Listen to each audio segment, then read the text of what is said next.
Adapt or die. Pragmatic leaders do what it takes. Next up, session 10. Define and sequence necessary learner performance. To define necessary learner performance, we start with what type of performance is most useful? It's behavior that operates on the environment. Skinner's definition of operant behavior. We are mostly concerned with behavior that has some effect on the surrounding world. Behavior operates upon the environment to generate consequences. An operant is defined by an effect.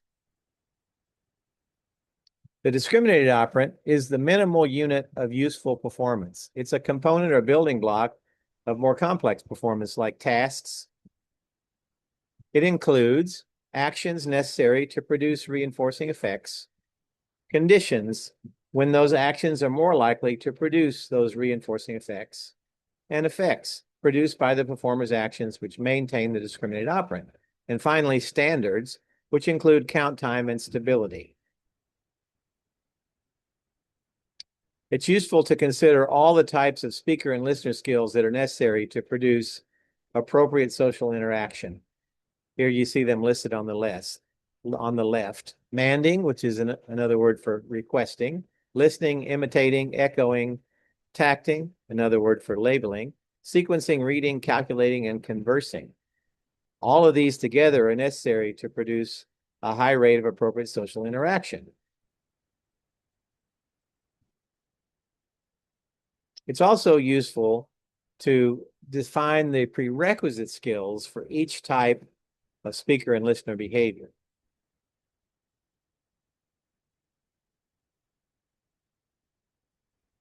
And for each type of listening skill, we can list the prerequisite skills for testing and teaching.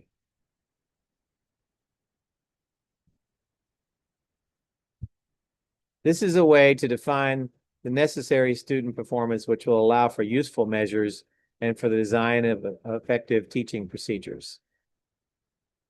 We describe the conditions, the appropriate conditions, when the student is not making eye contact with a teacher, peer, or parent, and that person says the student's name. Action, student will move his or her face, head, and eyes.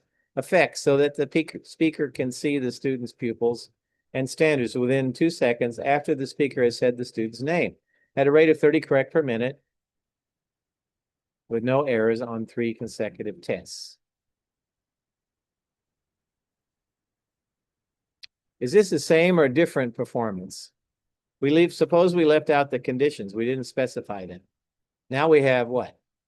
We have a student who's moving his or her face, head, and eyes so the speaker can see the student's pupils within 2 seconds.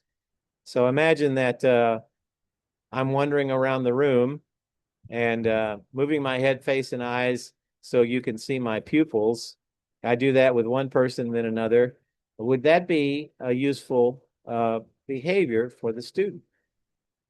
I would say no.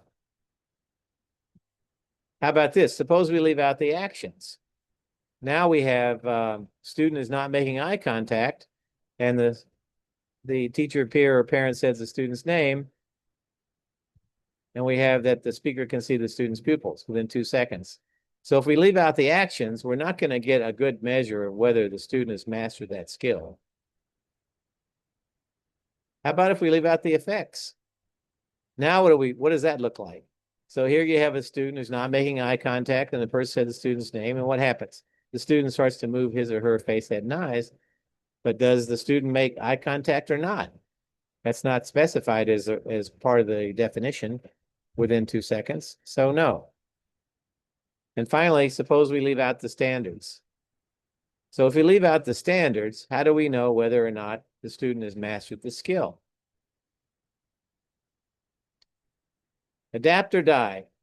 Pragmatic leaders do what it takes. Next up, session 11. Get useful measures to evaluate learner performance.